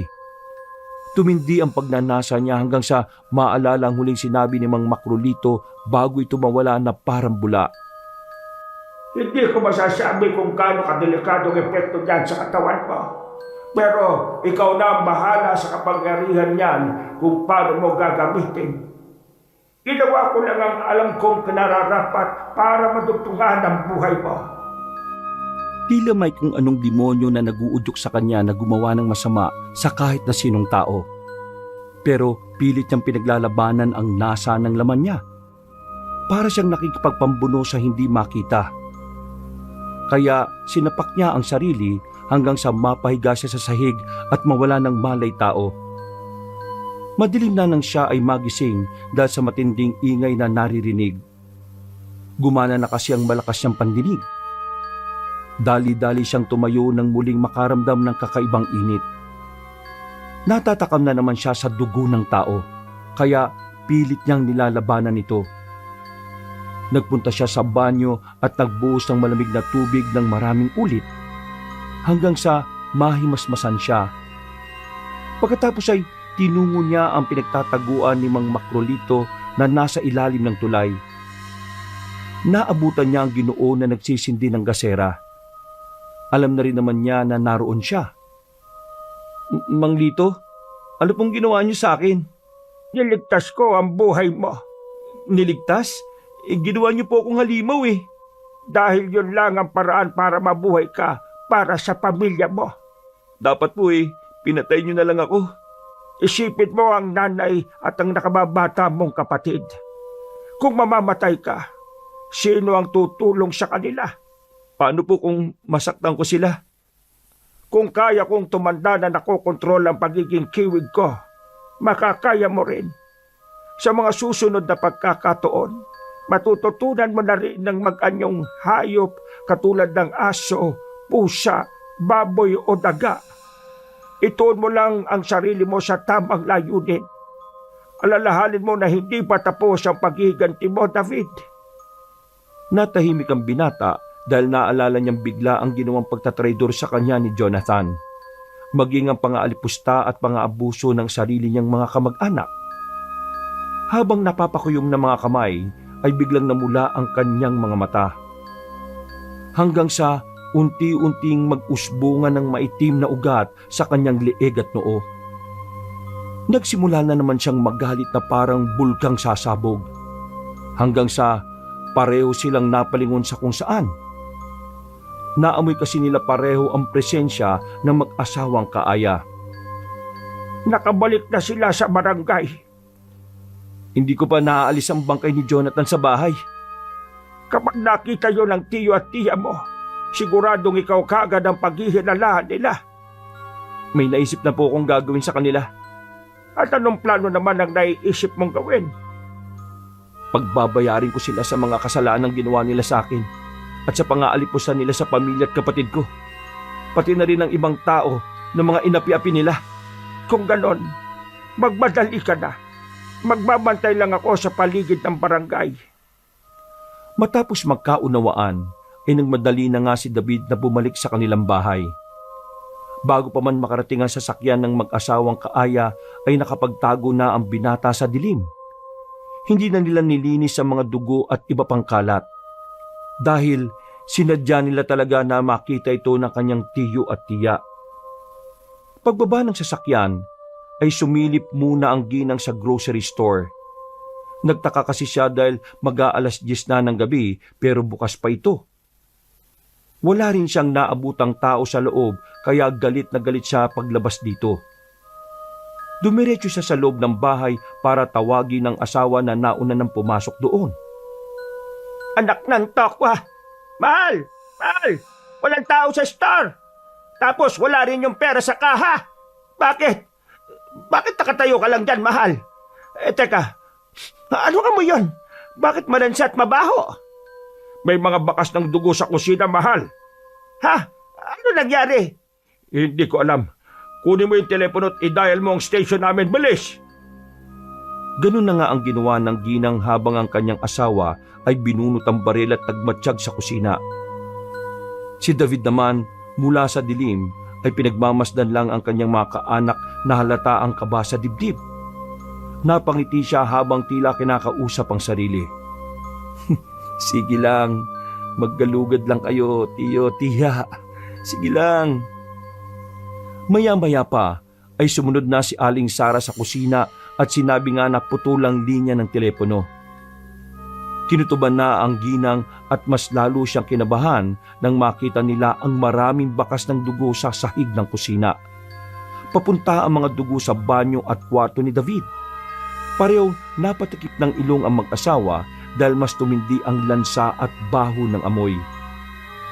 Ano nangyayari, mahal? Nilooban ba tayo? Sino naman ang magtatangka na gumawa nito sa atin? Hindi na ba sila natatakot sa'yo? Malamang yung hayop na Jonathan ang gumawa nito. Baka pinatay na rin niya si David. Sinabi ko naman sa iyo na huwag ka magtitiwala dyan sa mokong na yun eh. Basta mga pobre, hindi malayong hindi magnakaw. Nagtuloy-tuloy sila at pagdating sa nakabukas na pinto ng kwarto ni David, nagulantang sila sa kanilang nakita. Halos masuka si Aling Sara pagkakita sa kahindik-hindik na sinapit ang bangkay ni Jonathan. Nakilala kagad nila ang binata kahit durog ang ulo dahil sa tattoo nito sa kaliwang braso. Sinong gumawa nito? Bakit ganyan ang nangyari kay Jonathan? Sinong gagawa ng ganitong klase ng krimen? Diyos ko po! Si David. Nawawala si David. Paano niya naman ito magagawa? Nakita mo naman na halos mamatay na siya sa ginawa natin, di ba? Hindi ko rin alam. Pero malakas ang kutob ko na siya ang gumawa nito. Baka nahawa na siya sa aswang pagkatapos siyang atakihin ng nakaraan. Tara na, umalis na tayo rito. Hinatak ng Ginoo ang asawa at nagmamadali silang naglakad palabas ng bahay. Pero pagdating sa sala, walang ano-ano ay bigla na lang sumara ang pinto. Pagkatapos ay nag-andap-andap na rin ang ilaw ng bahay.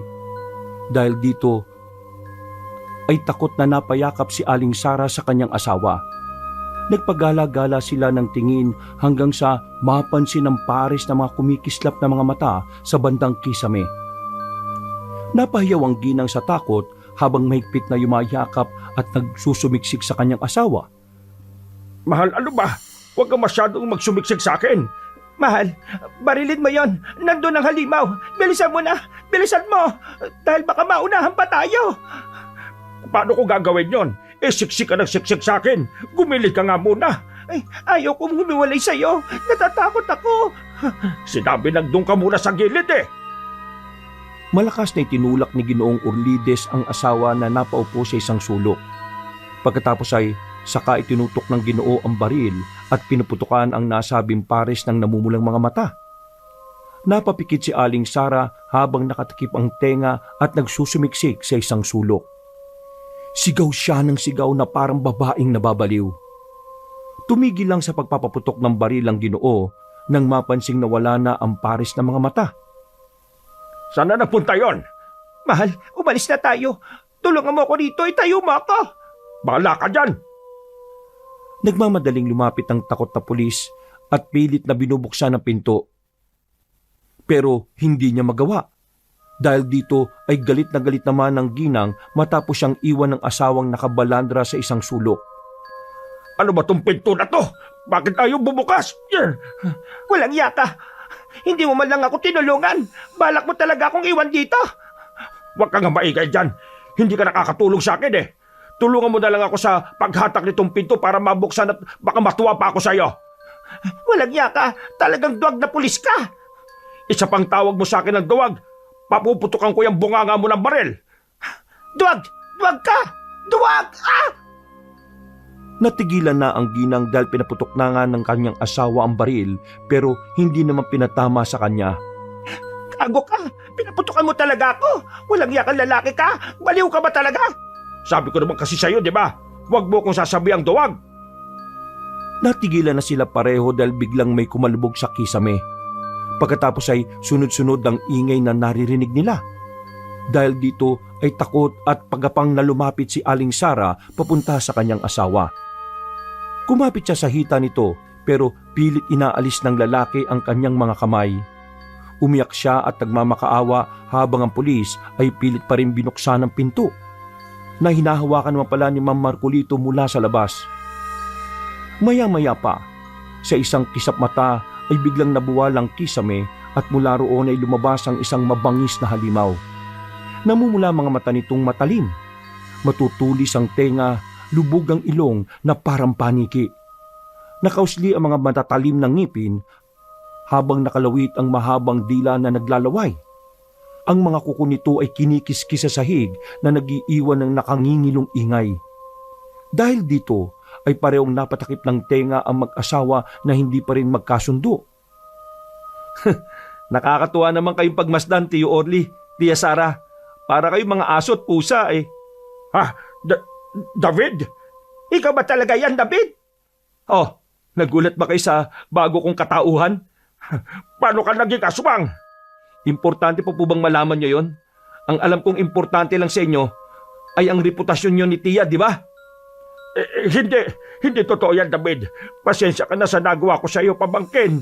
Ginawa ko lang naman yun kasi sabi ng Tia Sara mo bugbugin daw kita. Kapag hindi ko raw ginawa yon, ibig sabihin isa akong duwag.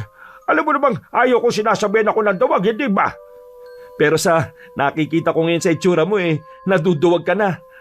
Para ka nang maiihi sa salawal mo, Tiyo Orly. Ate Sara, narinig mo ba yung sinabi ng pinagmamalaki mong asawa? Ikaw pa lang may kasalanan eh.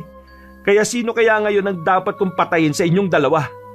Ang dapat kong igaya sa nangyari kay Jonathan na pinagbintangang ako kahit wala naman akong kasalanan sa pagnanakaw na yon. Itong asawa ko ang patayin mo, pamangkin. Siya ang nambugbog sa iyo, hindi ba? Wala akong ginawang pananakit sa iyo, maliban na lang sa pagsasalita ng hindi maganda. Pero pinabawi ko na yun sa iyo, David. Pinabawi ko na.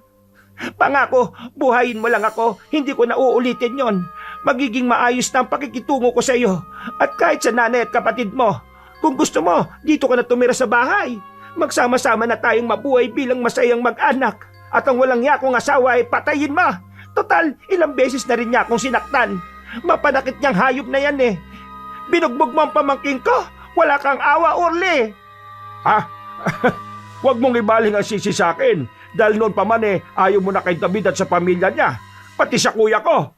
Abay, nagtitimpi lang talaga ako sa iyo. At ngayon, hindi ko na rin talaga matiis ang pangit mong ugali. David, pamangkin, siya ang patayin mo. Masama ang ugali ng babae yan eh. Malakya ka talaga. Pinaliktad mo pa ako. Ikaw ang pinakamayabang na pulis na nakilala ko. Hambog ka pero sa totoong labanan, wala kang ibubuga. Puro ka lang satchat at mapang-abuso kang gago ka. Ikaw ang gago. Sakim at gahaman. Ang hilig mo sa alahas pero hindi naman bagay sa iyo. Ikaw ang dapat mamatay at hindi ako eh. Ikaw ang dapat mamatay. Teka, tama na. Nakapili na ako ng dapat kong itulad kay Jonathan. Siya ang papatayin mo, hindi ba? Siya, di ba? Pamangkin, siya lang ang nambugbog sa iyo at hindi ako. Tamang sinabi mo, Tia. Si Tiyo ang nambugbog sa akin kaya muntik na ako mamatay. Siya ang dahilan kaya ako napilitang iyanggaw at gawing aswang ni Mang Lito. Ha? Lito? Sino yan? Siya yung matandang pinagtabuyan mo sa tindahan. Kaya ako ang papatay kay Tiyo at si Mang Lito naman ang papatay sa'yo. Pagkasabing yun ni David ay biglang bumukas ang pinto. Mula roon ay tumambad sa mag-asawang mayabang ang nakakatakot na wangis ni Mang Marcolito bilang isang aswang. Kakaiba ito kumpara sa nauna niyang pagpapalit ng anyo. Dahil meron na itong matatalim na pakpak na parang isang malaking ibon. Dahil sa takot ng mag-asawa ay tila nagkanya-kanya na sila. Habang lumalapit si David ay ilang beses siyang pinaputukan ng baril ng tiyuhin. Mabilis lang itong naiwasan ng binatang aswang. Pero hindi pa rin sumuko ang pulis. Pagbato ni Mang Orlidis ng baril ay hinawi lang ito ni David. Sinamantala ito ng Ginoo na tumalon at tinulak ang sofa sa tumakbo papuntang kusina. Sumunod naman doon ang binatang aswang at pagdating niya ay may hawak ng mga kutsilyo ang kanyang tiyuhin. Sige, sumugod kang animal kang aswang ka. Hindi ako magpapahuli sa iyo ng buhay. Mabuti naman po kung ganon. At least, mapapatunayan ko na po talaga na matapang kayong pulis at hindi lang puro kayabangan. Hindi ako natatakot sa'yo. Talaga ba? Pero bakit parang sobrang nanginginig yung mga tuhod nyo? At saka, teka, bakit parang namamasa-masa na po yung pantalon nyo? Naihina ba kayo, Tiyo? Kahit pala matapang na pulis, naiihirin sa salawal. Akala ko ba matapang kayo? Bakit parang tamang sinabi ni Tia? Duwag nga talaga kayo at puro satsat. Hindi ako dawag. Walang iya ka. Takot na sumugod ang Ginoo pero naiwasan lang ito ni David. Pagkatapos ay tumalon siya sa likuran ng tiyuhin at tumungtong sa balikat nito. Pinaglaruan niya lang ang Ginoo hanggang sa kakawasiwas nito ng mga kutsilyong hawak ay nadulas ito sa sariling ihi. Pagkatumba ay nabitiwan niya rin ng isang hawak na patalim. Tumama yun sa kanyang hita at mas lalo pang bumaon at tumungtong doon si David. Nagsisisigaw sa sobrang sakit si Ginoong Urlides habang hindi maipinta ang itsura ng pagmumuka. David, pamangkin, parang awa mo na. Tama na. Ang sakit. Sobrang sakit. Tagos na yung kutsilyo sa hita ko. Aray ko. Bakit naman ako titigil, Tiyo? Di po ba ganyan din ang ginawa niyo nung binubugbog niyo ako ng paulit-ulit? Ilang beses ako nagmakaawa sa inyo. Pero para lang kayong bingi. Tungtuwa ka pa nga habang nakikita kong nahihirapan Ngayon, ikaw naman ang pahihirapan ko ng husto. Tama na. Parang awa mo na. Ayaw ko na. Patawarin mo na ako. Tulog. Walang tigil na pinagsusuntok ni David ang magkabilang hita ng kanyang tiyuhin. At kahit anong pagmamakaawa ng Ginoo ay hindi niya ito pinapansin. Sa sala naman ay dinig din ang malakas na paghiyaw ni Tia Sara na halatang pinahihirapan na rin ni Mang Marcolito. Pero naaliw lang din si David sa paghihinagpis ng mayayabang niyang kaanak. Nagpatuloy pa rin siya sa ginagawa. Dinaganan niya si Tio Urlides at saka ilang beses na inundayan ng suntok sa muka. Dahil mas malakas na ang suntok niya, mabilis na nalamog ang mukha ng Ginoo. Nagtalsikan din ang mga ngipin nito hanggang sa wala nang matira. Halos hindi makilala ang mukha ng pulis nang tigilan niya ito. Sinubukan pa nga nito na undayan siya ng saksak pero binali lang niya ang kanang kamay nito. Mas lalo lang naghihiyaw ang Ginoo sa sobrang sakit. Parang awa mo na. Tama na, David. Hindi ko na kaya. Hirap na ako. Ano bang gusto mong gawin ko? Humingi kayo ng tawad. Pwede patawarin mo ako sa lahat ng mga kasalanan ginawa ko. Pakiusap. Tama na. Nang makita ni David ang pagmamakaawa ng kanyang tiyuhin, ay tila nahabag naman siya kaagad. Tumayo na siya at pumwesto lang sa isang gilid habang pinagmamasdan ang kaawa-awang kalagayan ng Ginoo. Ayaw niya sanang gawin yun pero ito lang din ang naisip niyang paraan para mailabas ang sama ng kaloobang nararamdaman para sa mag-asawang mayabang. Nang nakatuon na ang atensyon niya kay Tia Sara, na hirap na rin at nagmamakaawa naman kay Mang Marcolito, walang ano-ano ay dahan-dahang inabot ni Tio Urlides ang kutsilyo gamit ang kaliwang kamay. Pero hindi na siya nasaksak dahil dali-dali niyang sinuntok ang Ginoo sa muka. Sa lakas ng ginawa niya ay bumaon ang kanyang kamao. Nagtalsikan ng ibang parte ng laman, kaya nawalan na yun ng buhay. Walang emosyon niyang pinagpag ang kamay at saka tumayo. Pagkadaka ay lumapit siya sa tiyahin na halos mapaus na sa kakaiyak at pagmamakaawa. Parang awa mo na, David.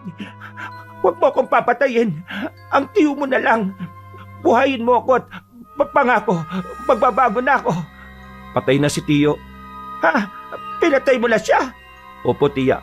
At ikaw na ang susunod. Bago pa makasagot ang ginang, ay sinungalgalan na rin siya ng binatang aswang.